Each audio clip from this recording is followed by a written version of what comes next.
Assalamualaikum warahmatullahi wabarakatuh. Waalaikumsalam warahmatullahi wabarakatuh.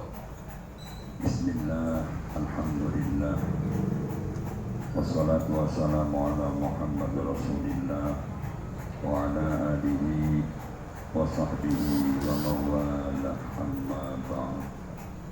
Allahumma salli wa sallim ala Muhammad wa hasil biril maram. Salamun ala man atadal maqam biqalbin salim wajib ihtiram. Allahumma salli wa sallim ala Muhammad wa hasil biril maram. Liman bil kitabil karim ta'allama tulal hayati wa dam. Allahumma salli wa sallim ala Muhammad wa hasil biril maram. Allamahun nasa mutatahil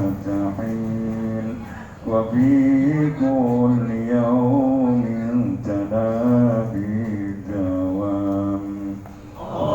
Allahumma salli wa sallim ala Muhammad wa hasil biril maram. Lama'nahu haythu ibtada faya'malu ma qada sunnatiman. Allahumma salli wa sallim ala Muhammad wa hasil biril maram. Ila mautihi la yazal ila qabri hajja khalqun kiram. Allahumma salli wa sallim ala Muhammad wa hasil biril maram. Fil hashri yudha bighairi hisab fayadkhulu jannata rabbil anam. Allahumma salli wa sallim ala Muhammad wa hasil biril maram. Idza ridha ma'hu hurun 'ain yatufu 'alayhi ahabul ghulam. Allahumma salli wa sallim ala Muhammad wa hasil biril maram. Ya Rabbi nawwir bihi qalbana wa zayyin wa bayyid lana fil jisam. Allahumma salli wa sallim ala Muhammad wa hasil biril maram. Atmim lana nurana wa sa'il bihi amrana ma yudam.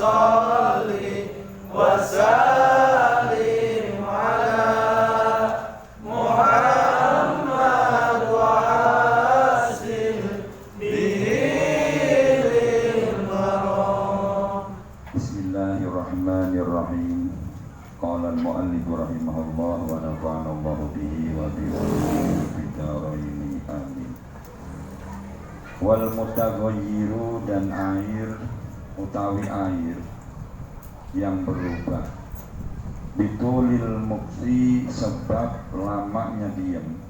Fa innahu, maka sungguhnya al mutaghayyir eta tahurun, suci. Jadi air yang diam lama berubah tetap suci. Misalnya di ember nih kita simpan air, atau di tempayan, atau di bak, atau di apa itu tabung. Oh, ini kok lama disimpan. Nah, kalau air disimpan lama itu kan pasti ada perubahan, entah baunya, entah warnanya, entah rasanya.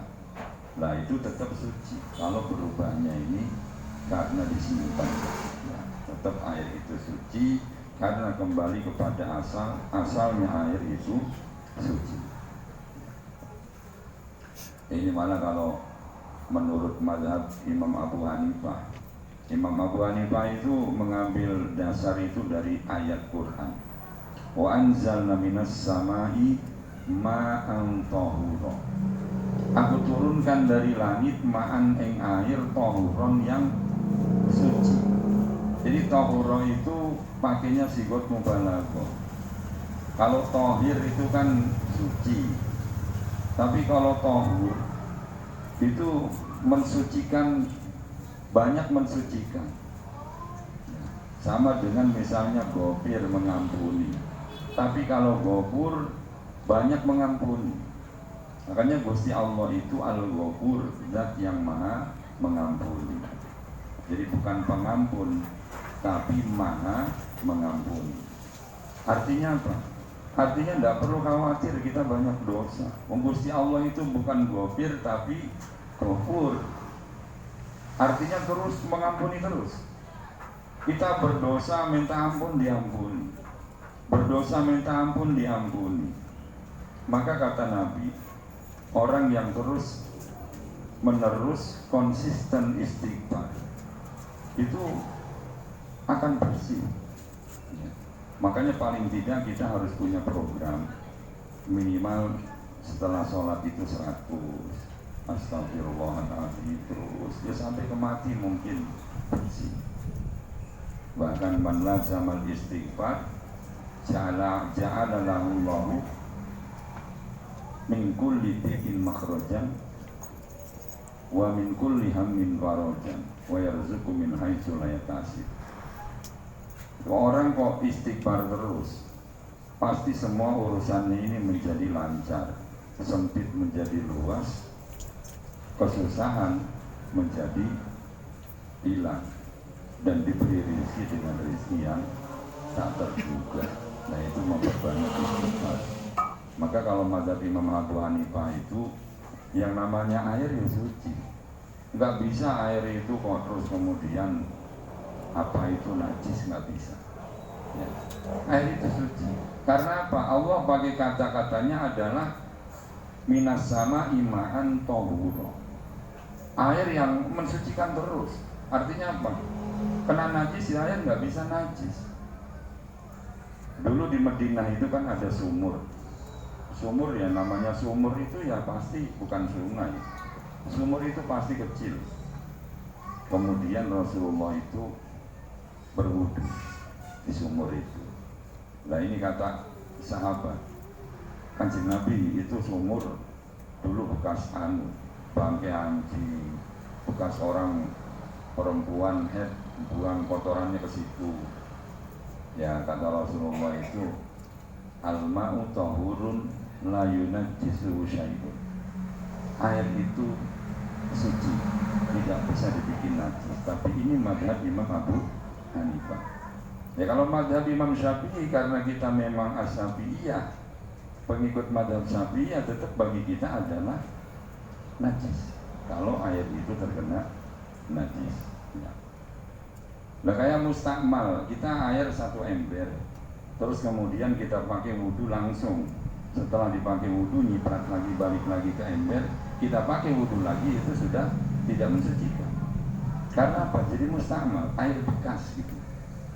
Tapi kalau kata imam yang lain selain Imam Syafi'i, nggak ada air mustakmal itu. Yo air yo tohuron tadi. dia mensucikannya berulang-ulang, terus mensucikan. Ya. Jadi kalau kita sudah dipakai sekali berarti mustakmal. Tapi kalau menurut mazhab lain tidak. Tetap air itu tidak bisa mustakmal karena sifatnya air tahur, sifat aslinya. Nah, itu lebih enak lagi. Tapi ya kita tetap harus konsisten dengan mazhab kita, yaitu mazhab Syafi'iyah. Jadi pasti selalu akan ada perbedaan yang namanya mazhab itu. Makanya kalau menurut mazhab yang tiga, bahwa alat bersuci itu dua, kalau kata Imam Syafi'i. Jadi alat untuk bersuci dari hadas dan najis itu ada dua, air dan tanah. Ya kalau kita nggak ada air ya pakai tanah. Ketika ada anjing kita dijilat, kemudian cara mensucikannya air dan tanah. Boleh selang-seling, boleh dicampur aduk. Misalnya kita dijilat anjing, nggak perlu khawatir. Kenapa takut dijilat anjing? Kalau digigit ya takut. Tapi kalau dijilat nggak perlu khawatir. Kalau ada antinya, yaitu dibilas dengan air dan tanah. Jadi misalnya kita pakai air dulu, atau pakai tanah dulu, atau tanah dan air itu kita campur, kita aduk, kemudian pakai basuh 7 kali, itu sudah cukup. Itu caranya kita basuh dari air liur anjing. Tapi kalau kata Imam Abu Hanifah, yang namanya alat bersuci itu 3. Ada 3: air, tanah, dan api. Api itu bisa mensucikan. Artinya apa? Artinya ketika misalnya ada tanah bercampur dengan kotoran. Tanah ini bekas kandang kebo atau bekas kandang babila misalnya ya. Lalu terus tanah ini diaduk tanah yang bercampur dengan kotoran babi atau anjing. Sehingga ketika tanah itu sudah tercampur dibikin batu bata. Setelah jadi batu bata bahan kemudian dibakar. Nah kalau sudah dibakar maka menjadi suci. Kita buat sholat, buat masjid, batu bata dari tai kebo. Nah, itu berarti masjid tai kebo namanya. Jadi kalau cara Imam Abu Hanifah itu suci. Kenapa? Karena api juga alat untuk mensucikan. Kenapa dasarnya seperti itu? Karena melihat kepada akhirat, bahwa di akhirat nanti itu orang-orang yang berdosa itu nggak bisa masuk surga. Kita kalau di akhirat nanti berdosa, punya kotoran, itu nggak bisa langsung masuk surga. Kenapa? Karena surga itu adalah tempat yang suci. Sehingga untuk masuk surga kita harus disucikan dulu. Di mana disucikannya? Bukan di danau, bukan di keran, tapi di api neraka. Nah, dari dasar itu kemudian Imam Abu Hanifah bahwa api pun bisa menjadi alat bersuci. Jadi masing-masing punya dasar. Wal qismur rabi'u tawi, bagian air yang keempat, etama'u najisin, najasin nijsin, air najis, air mutanajisin, yaitu air yang kena najis, wawa kismani. Wawa utawi ma'u najis, eta kismani ada 2 bagian. Ahaduhuma utawi salah satunya kismain, eta kolilun, air yang sedikit. Wawa utawi kolil, eta alladhi halat. Wawa utawi ma'u najis, eta alladhi halat, yang menempat fihi di dalam alladhi ma'un najis, apa najasatu najis. Tagoyaro berubah apa ma'un najis, amlah atau tidak. Wahuwa halnya utawi ma'un najis, eta ma'un air, dunal kullata ini kurang dari 2 kullat. Jadi wahuwa ini air, wal halu anna ini jadi hal, wawunya wawu haliyah. Jadi keadaan air yang ketempatan najis tadi kondisinya itu air yang kurang dari 2 kula. Jadi ketika ada air kurang dari 2 kula, kok misalnya kejatuhan najis, maka air itu menjadi mutanajis. Dia tidak bisa dipakai untuk bersuci. Misalnya air di ember atau air di kolam yang ukurannya kecil, kolam-kolam minimalis zaman sekarang itu kan semua kecil, nggak ada yang ukuran 2 kula. 2 kula itu sekitar 270 liter. Ya, kalau satu drum yang biasa itu paling kan 200 literan, itu masih belum sampai ukuran 2 kula. Nah sekarang kolam sekarang itu nggak sampai 200 liter aja nggak sampai. Nah kalau zaman dulu itu kolam itu gede-gede, sehingga lebih dari 2 kula, lebih dari 270 liter. Nah kalau 270 liter lebih dinamakan 2 kula, artinya ketika dia kejatuhan najis tapi airnya tidak berubah salah satu sifatnya, baik itu rasa, warna atau bau, maka air itu tetap mensucikan. Tapi kalau kurang dari 2 kula, berubah atau tidak, tetap mutanajis. Itu gampang patokannya. Nah, yang aman pokoknya keren lah. Wa yustasna, dan dikecualikan min hadzal qismi, dari inilah bagian apa, al-maitatu. Jadi al-maitatu ini boleh bertasydid boleh tidak, al-maitatu atau al-maitatu ya. Jadi bangkai, mayit dengan mayitah itu beda. Kalau perempuan, manusia itu tetap mayit. Walaupun perempuan tetap mayit, tidak mayitah, tidak pakai tak. Ya kalau mayitah itu bangkai. Kalau mayit laki-laki ya mayit, perempuan juga mayit.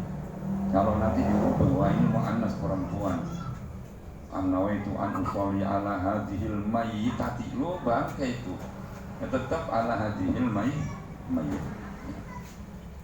Allati la dama, yang tidak ada darah, itu maujudlah bagi maitah, sailun yang mengalir, inda qatliha, ketika dibunuhnya maitah, au syaki udwin, atau disoek anggota badannya, kadu babi seperti minha, daripada maitah, kadu babi seperti lalat, kadu babi seperti lalat. Jadi misalnya ada air kurang 2 kula, kemudian keceburan najis ya. Najis walaupun itu kecil, berubah atau tidak air jadi mutanajis, kecuali najisnya itu adalah bangkai hewan yang tidak punya darah mengalir ketika disembelih atau disoek badannya ya, kayak laler itu ketika kita sembelih, masa laler disembelih itu nggak ada darah mengalir, keceburan itu tetap suci, mensucikan. Nyamuk, kecoa kan nggak berdarah, kelabang ya, nah itu tidak berdarah, belalang, nah ini berarti tidak membuat air sedikit menjadi mutanajis ya. Ini satu pengalaman kita masalah air yang sangat penting, yang menjadi penentu ibadah kita sah tidak. Karena kalau nggak paham air, pasti wudunya salah. Nggak paham wudu, pasti sholatnya salah. Kalau sholatnya salah, semua ibadahnya salah. Karena sholat itu rasul ibadah, kepalanya, pimpinannya ibadah itu adalah sholat. Idza sholuhat jami'ul a'mal. Kalau sholatnya ini layak, bagus, semua amalnya pasti bagus. Orang kok sholatnya bagus, pasti semua amalnya bagus. Itu jadi ciri. Orang kok sholatnya nggak bagus, pasti amalnya nggak bagus. Jadi itu menjadi tolak ukur. Kan ya, ini orang kok ini sedekahnya ini nggak bagus. Oh berarti sholatnya nggak benar. ini orang kok akhlaknya nggak bagus, oh sholatnya berarti belum benar. Tapi kalau sholatnya benar itu pasti semua amalnya baik.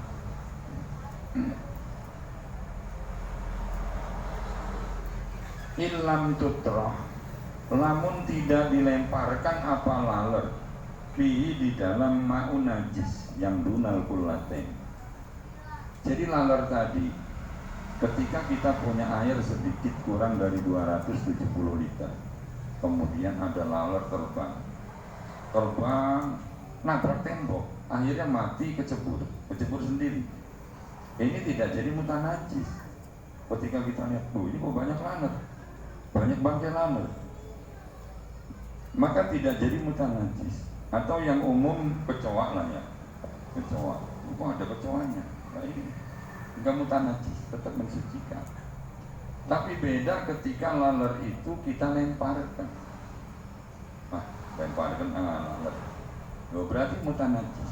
Lalernya sama, penyebabnya beda, hukumnya jadi berbeda. Makanya di dalam Islam itu semua pakai ilmu. Belum tentu hal yang sama mendapatkan hasil yang sama. Jadi hal yang sama itu dengan penyebab yang berbeda menjadikan hasil yang berbeda-beda. Kayak sekarang gini ngaji, kita kan ngaji ini bareng, mulainya bareng, kitabnya sama, waktunya sama, tapi pahala beda-beda. Pahala beda-beda. Ada yang mungkin dapat 100, ada yang mungkin dapat 100 lebih. Yang ngaji dapat 100 misalnya, niatnya baik. Tapi yang ngaji dengan yang bawa orang, pahalanya beda lagi. Dia misalnya ngaji, ngajak orang 2, itu dia dapat pahala 3. 1 dari amalnya sendiri, 2 dari apa namanya itu kalau sistem usaha itu, downline, apa itu. Kalau cara CNI dulu kan kayak gitu ya. Jadi ada kaki,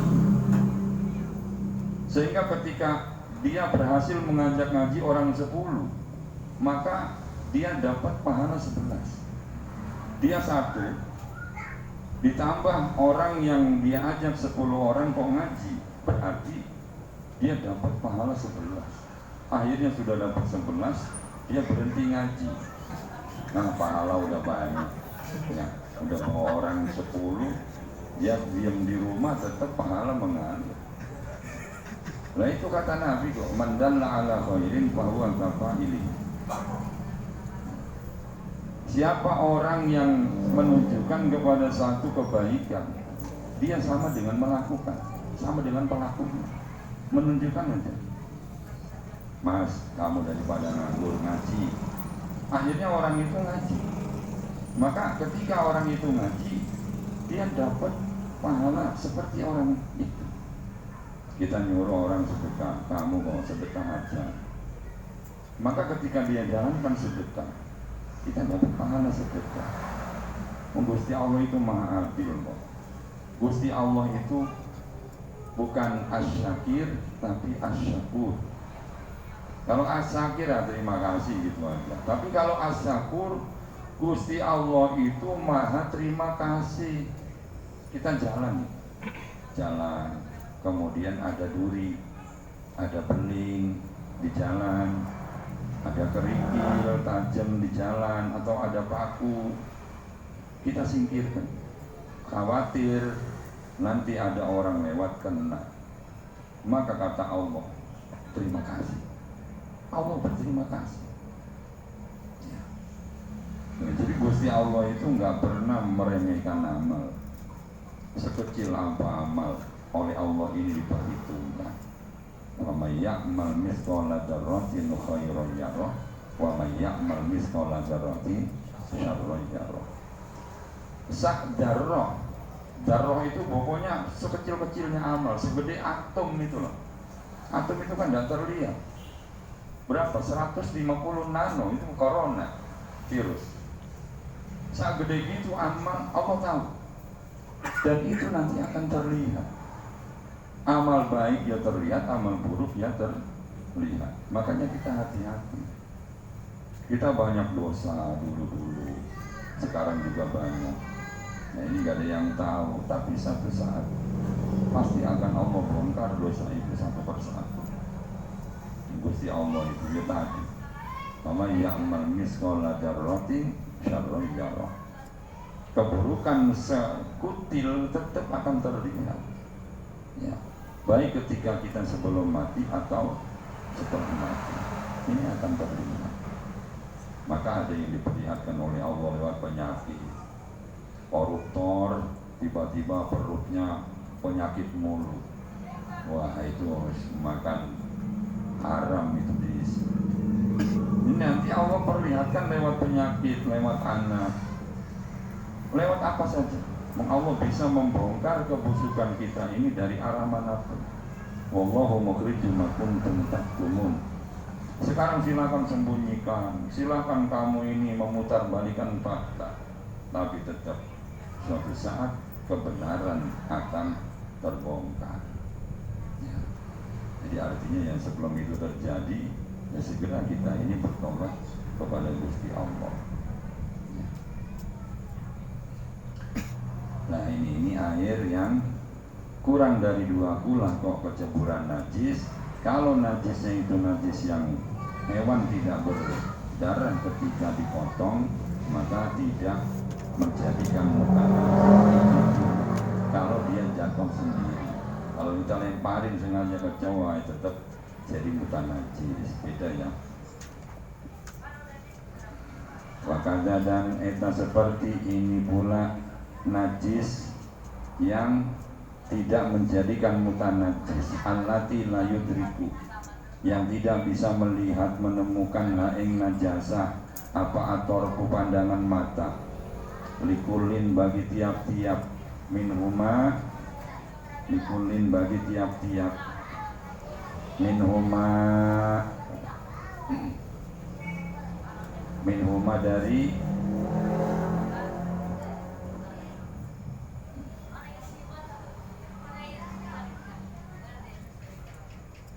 dari mayitah hewan yang bangkai yang tidak berdarah dan najis yang tidak bisa dilihat mata. Ini punya derajat yang sama.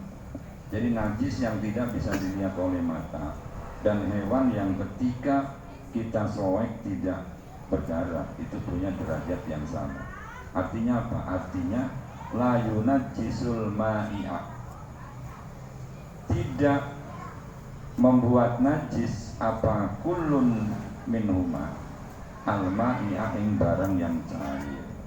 Jadi najis enggak kelihatan. Najis enggak kelihatan mata ya tetap kita hitungannya enggak tahu. Apa yang kita tidak tahu ini maka tidak menjadi najis. Yang lepas dari taklif itu kan gila, kemudian tidur, kemudian lupa, kemudian tidak tahu, itu bebas taklif. Ketika orang tidak tahu, maka tidak terkena taklif, tidak terkena kewajiban, tidak tahu. Ketika seseorang kok tidur, maka dia tidak terkena taklif kewajiban. Ketika seseorang gila, maka tidak terkena kewajiban. Lupa juga sama. Nah, maka enak kalau kita lupa. Misalnya hari Jumat, bahkan banyak yang lupa hari Jumat. Begitu udah sore ingat. Ya. Tadi kamu Jumatan di mana? Kaget ya. Loh, emang hari apa? Jumat. Waduh, saya kira kok Minggu. Nah itu udah sore, maka nggak dosa. Kenapa? Karena tidak tahu, lupa. Itu banyak yang begitu. Jadi misalnya hari Jumat, itu banyak sekali yang lupa bahwa hari itu hari Jumat. Tapi jarang sekali orang bukan hari Jumat kok lupa bahwa itu hari Jumat. Misalnya Minggu, tahu-tahu berangkat dia nyetar motor, bawa sejadah, bawa masker. Hei mau kemana? Jumatan, padahal Minggu. Itu jarang, nggak ada itu. Yang ada ya pokoknya hari Jumat, lupa bahwa itu hari Jumat.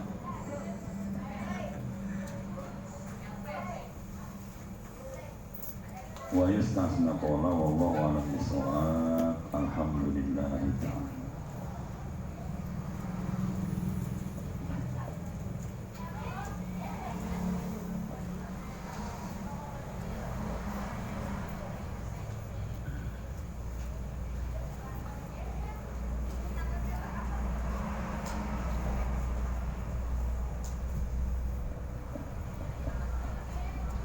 Jadi nikmatnya thalabul ilmi, ngaji itu paling nikmat. Makanya bisa disurvei di pesantren manapun, ulama manapun, pasti mereka sehari-harinya ini sibuk dengan ngaji. Ya karena ngaji itu paham gak paham, dapat paham. Man talabal ilma wa huwa yudrikuha falahu kiflani minal ajri. Wa man talabal ilma falam yudrikhu falahu kiflun minal ajri. Enaknya ngaji di situ. Siapa orang cari ilmu, ngaji, dia paham, maka pahalanya dapat 2.000. Siapa yang ngaji, datang dari rumah ke musola, niat cari ilmu, ngaji, dengerin serius banget dari awal sampai akhir. Ketika selesai ditanya, paham enggak? Enggak. Tapi tetap dapat sepikul. Enaknya ngaji di situ. Paham enggak paham, dapat pahala.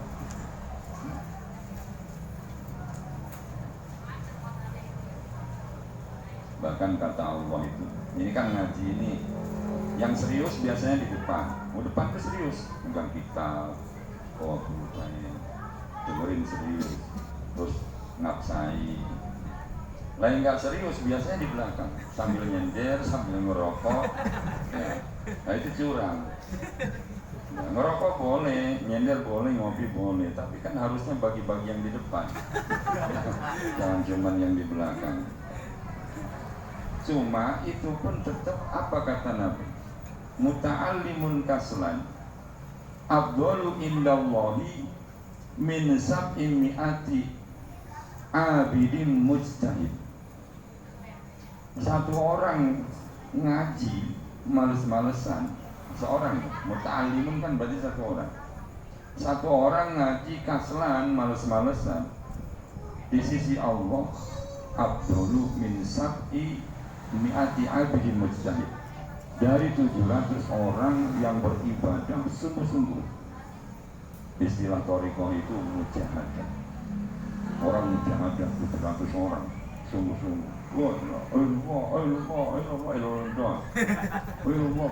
Sungguh-sungguh banget. Ya. Itu kalah dengan satu orang ngaji males-malesan. Nah kalau kita niatnya ibadah karena Allah, maka nggak ada amalan di dunia ini, kata Sayyidina Umar, Abdullah turbatan Abdullah min majlisil ilmi. Sayyidina Umar mengatakan Allah tidak menciptakan di atas muka bumi ini satu debu pun yang lebih utama daripada majelis ilmu. Orang pokoknya berilmu ini pasti beda, pasti punya derajat. Maka kalau kita ingin anak kita punya derajat, harus jadikan orang yang berilmu. Kalau kepengen punya anak yang berilmu, kitanya kudu rajin ngaji.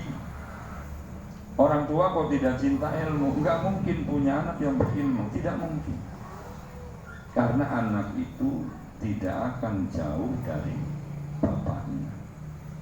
Makanya kalau kata Imam Ibnu Aqil itu satu contoh lafaz abun asma sita bi abi tada adiyun bil karam wa man yushabi abahu kama wala. Si Adi itu kayak bapaknya di dalam dermawan. Dulu bapaknya dermawan, ini si Adi ini dermawan. Kenapa? Karena ngikutin jejak bapaknya. Maka barang siapa anak mengikuti jejak bapaknya, dia tidak zalim. Anak kok kayak bapaknya, dia tidak zalim. Anak itu enggak zalim. Bapaknya rajin main gaple, anaknya main gaple, maka anak itu adalah anak yang berbakti kepada orang tua. Iya benar. Bama yushabi abahu bama dola. Bapaknya kok nggak pernah sholat, anaknya nggak sholat, maka dia harus puji syukur kepada Gusti Allah. Alhamdulillah, anak saya mirip saya. Orang tuanya kok rajin nyawer, anaknya jadi tukang nyawer. Dia harus tasyakuran 7 hari 7 malam karena anaknya mirip. Nah itu jadi kita kepengen anak kita kayak apa, maka sekarang harus kita mulai. Itu Allah gambarkan kok. Kita lihat aja di ayam Bangkok, yang hobi ayam Bangkok itu. Saya ngobrol nih sama orang sebelah itu, ayam Bangkok itu. Ada yang pitiknya itu 2 juta, pitik loh. Kenapa? Karena biangannya ini juara. Biangannya ini emang perangnya itu mantep, sehingga anaknya itu 2 juta. Karena kualitas biangnya. Nah, kalau ayam Bangkok ada yang pitiknya 5.000, tapi kan cuma ayam Bangkok potong. Ya. Nah kita kepengen anak kita itu kayak apa? Maka kita harus menjadi orang tua yang bisa mendorong anak kita ini naik kepada derajat. Ya. Kitanya harus cinta ilmu, kita harus cinta ngaji, kita harus berusaha untuk berilmu. Tapi pinter bodoh nggak penting, karena Allah tidak mewajibkan kita pinter, tapi Allah mewajibkan kita belajar. Makanya nggak perlu nyesel, malah saya ngaji udah 6 tahun masih bodoh aja. Nggak masalah, nggak penting pinter itu. Yang penting adalah kesungguhan kita belajar. Ya, kalau pinter wajib, wah, orang goblok nggak ada di sorga, lah repot itu. Bismillahirrahmanirrahim. Qala al-mu'allif rahimahullah wa nafa'ana Allahu bihi wa bi ulumihi fid dharain. Amin. Ini tafsir surat Al-Baqarah ayat berapa ini? Ayat 6.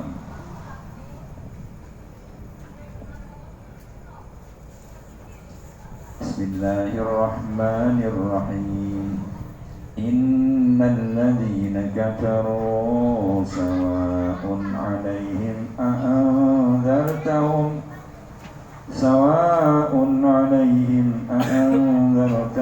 am lam tunzirhum la yu'minun.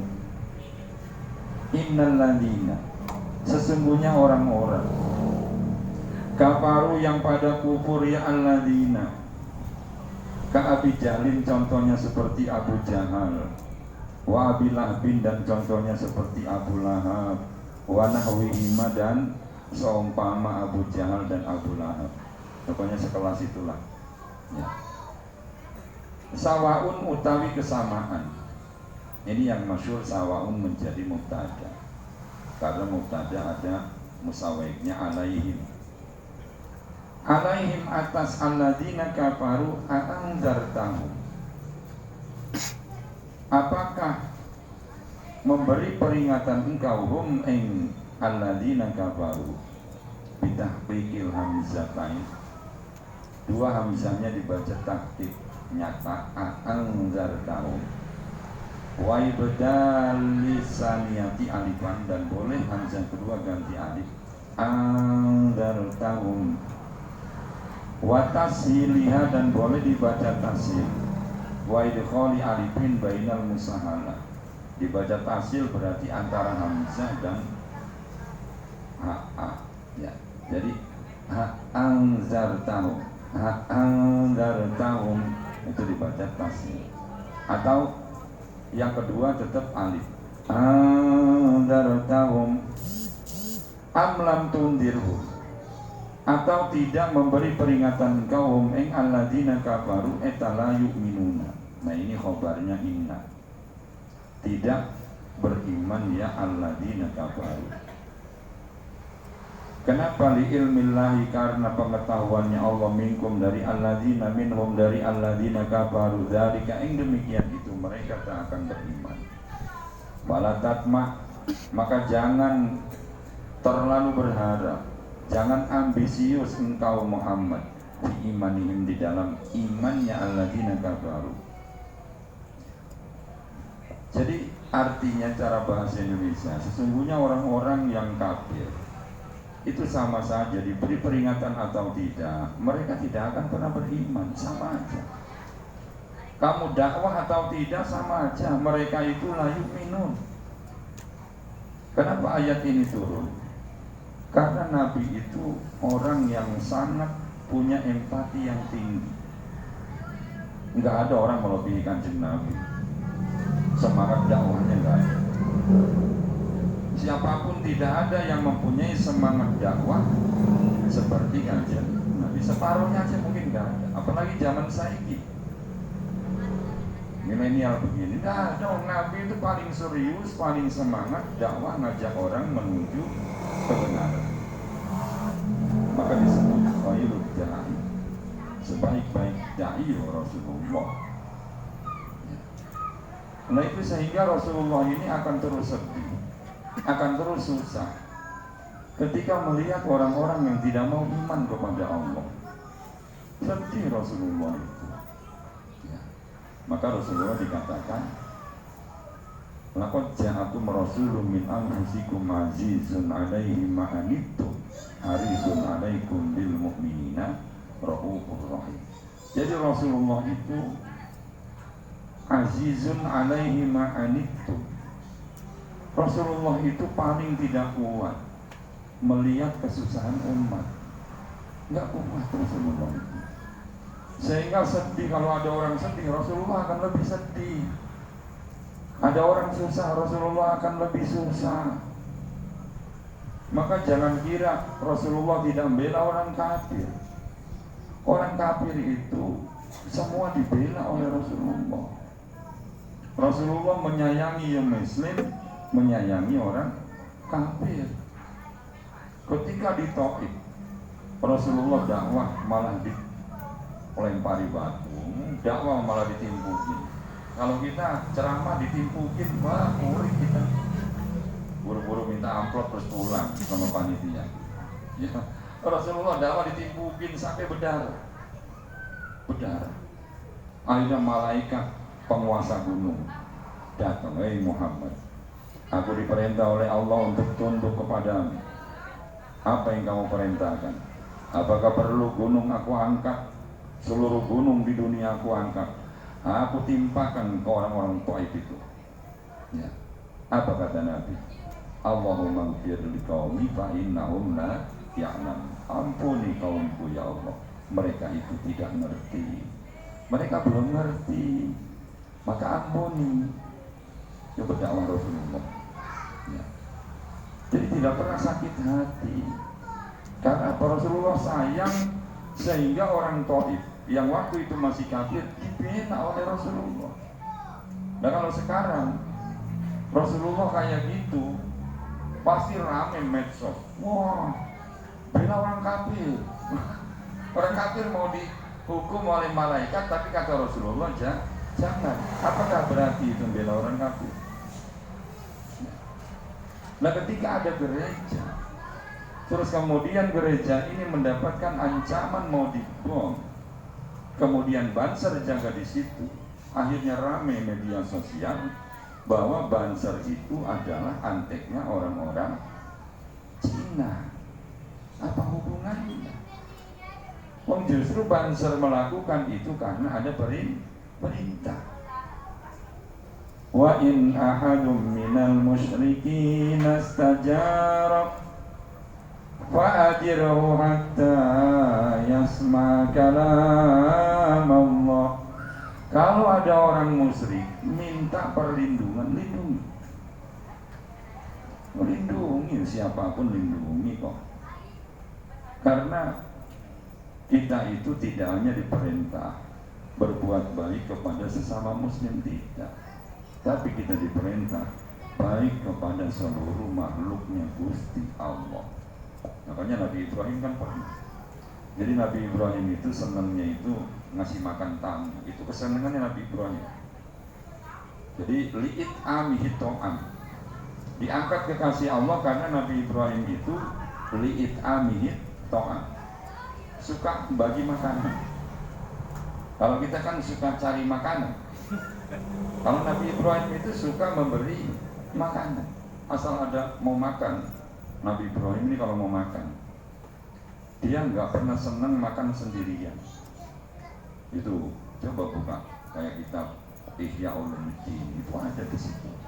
Nabi Ibrahim kalau mau makan itu cari teman, cari ngalor 2 kilo, nggak nemu ngidul 2 kilo, nggak nemu kesana 2 kilo, sudah nggak nemu baru terpaksa makan sendiri.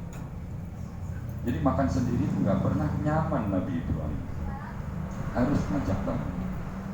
Lah kalau kita mau makan nunggu nunggu orang pulang. Ini temen nggak pulang-pulang, mau makan nggak jadi-jadi, ngarepin temennya pada pergi. Nabi Ibrahim justru senang, sehingga senengannya itu menjamu tamu. Kalau ada tamu, pasti makanan terenak yang dikeluarkan. Itu Nabi Ibrahim. Makanya dia diangkat jadi Khalilullah, kekasihnya Allah. Nah, pada suatu hari ini pernah, jadi ada orang minta makan. Ibrahim, kamu terkenal ini suka ngasih orang makan. Saya minta makan. Tapi Nabi Ibrahim nanya, ada syaratnya apa? Nanti dulu, agamamu apa?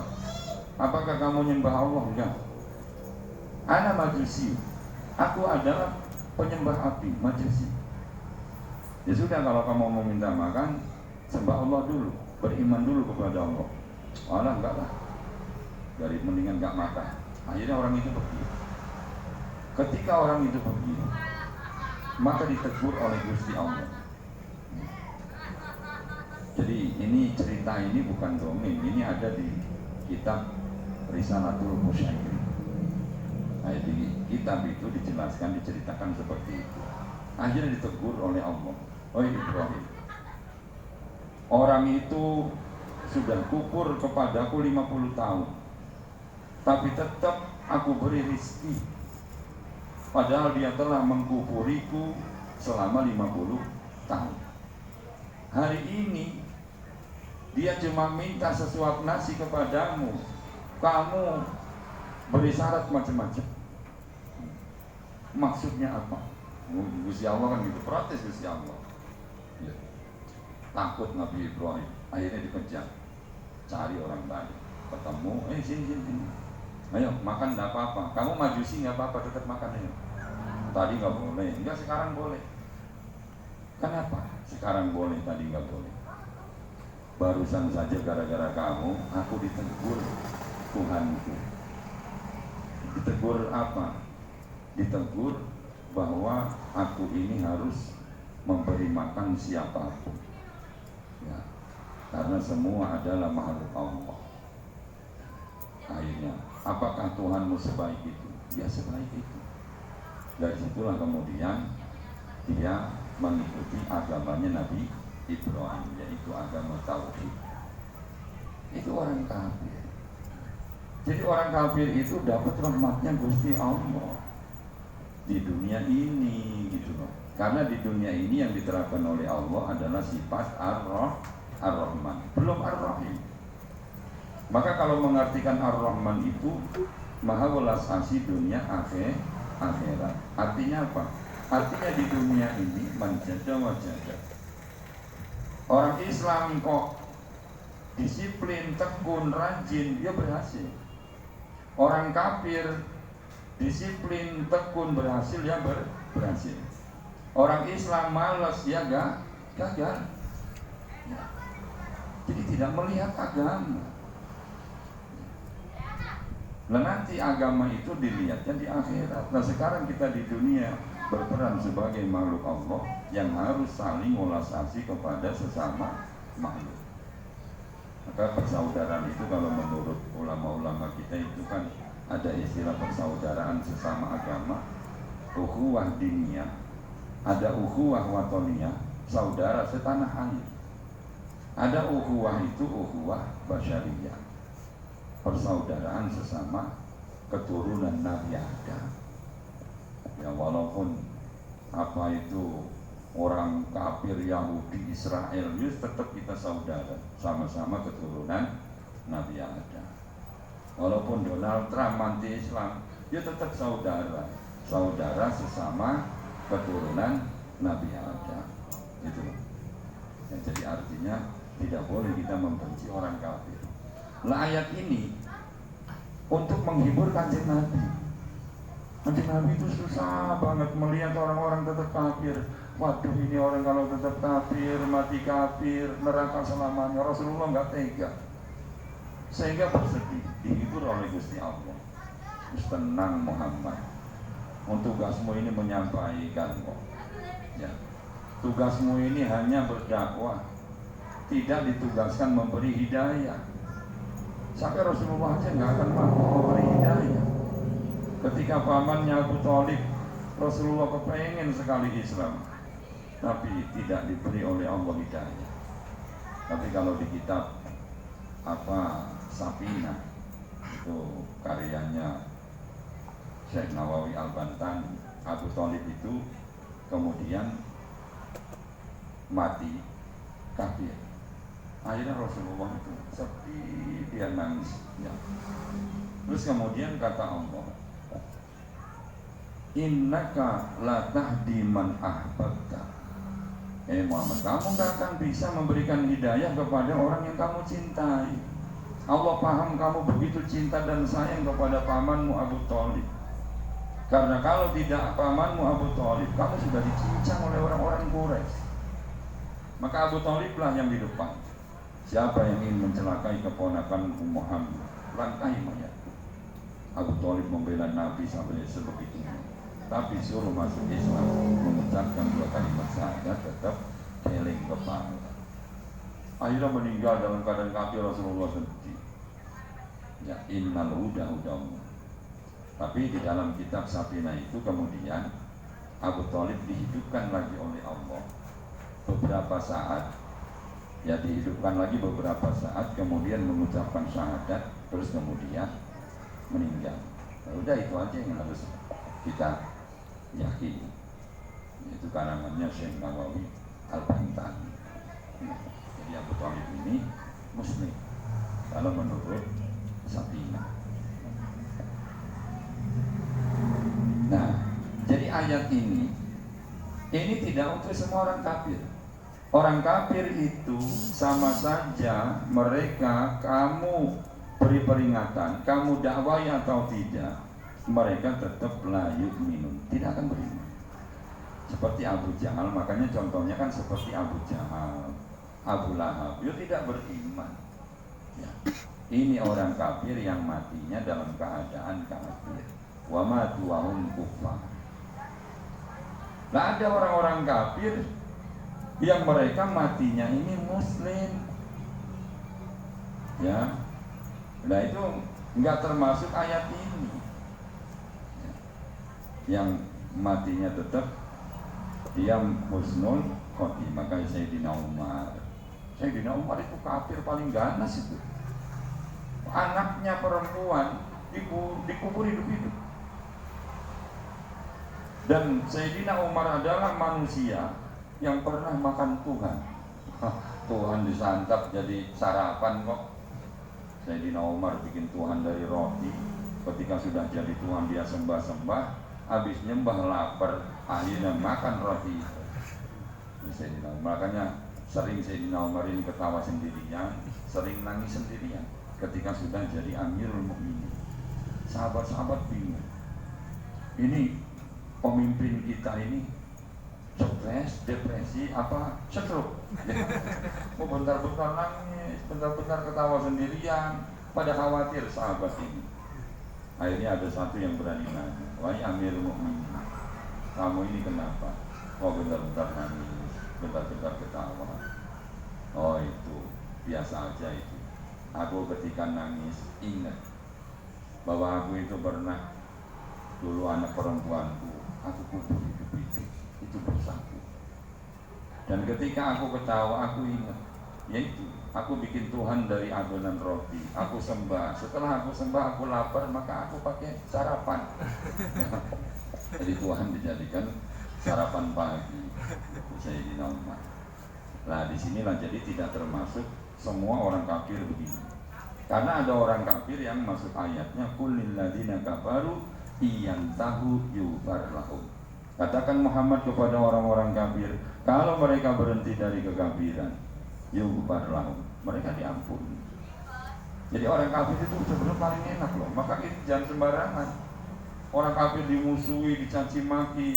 Orang kafir itu dia kafir 40 tahun misalnya, kita caci maki, kemudian sehari lagi mau mati dia mengucapkan 2 kalimat syahadat. Maka ketika mengucapkan 2 kalimat syahadat 40 tahun kafir tidak dihitung oleh Gusti Allah. Berarti umurnya baru sehari. Itu enaknya orang kafir kayak gitu. Maka kita belum tentu lebih hebat dari orang kafir. Disitulah rahasia Allah, bahwa Allah merahasiakan garis finish.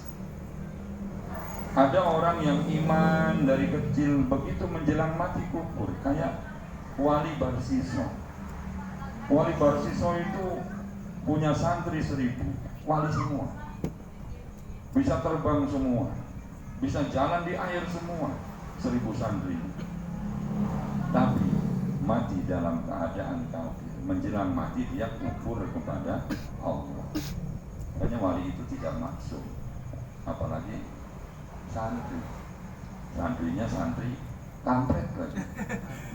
Santri kalong, modal manggil. Itu jadi orang kafir itu ada yang matinya muslim. Nah, enggak semua orang kafir, ayo pokoknya kita usir orang-orang kafir brengsek. Bener-bener nanti dulu.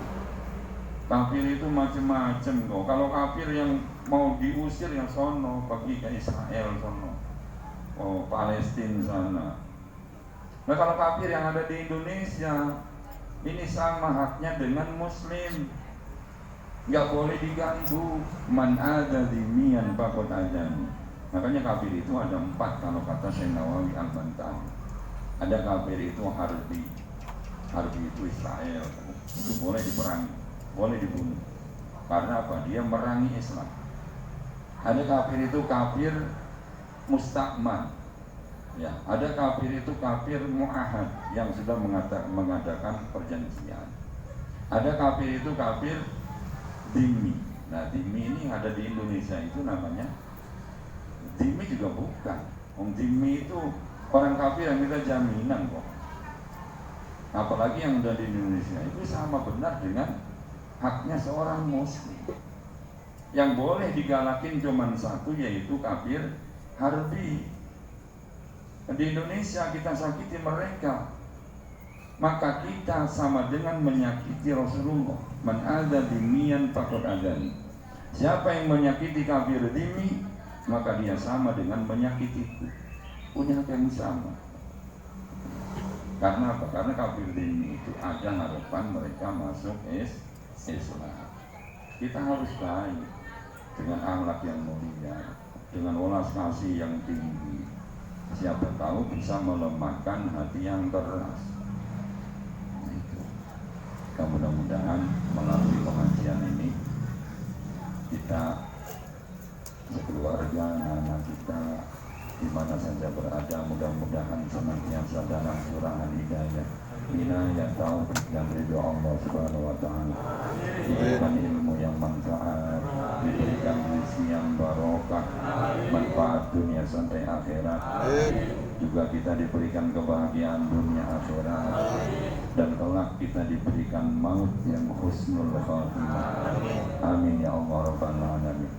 Allahul kafi Rabbuna kafi qasana kafi wajana kafi likulil kafi kafana kafi wa ni'mal kafi alhamdulillah hasbunallahu wa ni'mal wakilu wa ni'mal maula wa ni'mal nasiru hasbunallahu wa ni'mal wakilu wa ni'mal maula wa ni'mal wa kafallahul mu'minina al-qital wa kafallahul mu'minina al-qital wa